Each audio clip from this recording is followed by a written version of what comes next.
ഇഷ്ടം ചൊല്ലി ചൊല്ലി ഇഷ്കും എഴുതി എഴുതി മദീനത്ത് പോകും ഞാനൊരു നാളിൽ.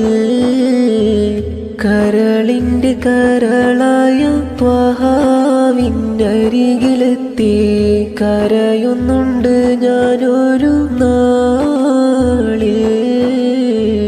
കരയുന്നുണ്ട് ഞാനൊരു മദീനയിലെ മരുക്കാറ്റും ലഹരിയാണ്, മദീനയിലെ മസ്ജിദുൻ നബവിയും ലഹരിയാണ്, മദീനയിലെ അജ്വയും ലഹരിയാണ്, മദീനയിലെ മലമടക്കുകൾ ലഹരിയാണ്, മദീനയിലെ ജന്നത്തിൽ ബഖീ ലഹരിയാണ്, മദീനയിലെ മണ്ണും മരുഭൂമിയും മാമരങ്ങളും മാടപ്രാവുകളും കല്ലും പുലിക്കൊടിയും എന്തിനധികം മദീന എന്ന നാമം പോലും ലഹരിയാണ്. തലയും തലച്ചോറും ദ്രവിച്ചു പോകുന്ന കുടിച്ചും വലിച്ചും തീർത്ത് പെറ്റമ്മയുടെ മാറിലേക്ക് കടാര കുത്തികിറക്കുന്ന പൈശാചിക ജന്മങ്ങളെ നിങ്ങൾക്കറിയാത്തൊരു മസ്തുണ്ട്. അത് മദീനയിലെ മാണിക്യ കൊട്ടാരത്തിലെ രാജാവ് ഹബീബ് സല്ലല്ലാഹു അലൈഹി വസല്ലമ തങ്ങളോടുള്ള പ്രണയത്തിന്റെ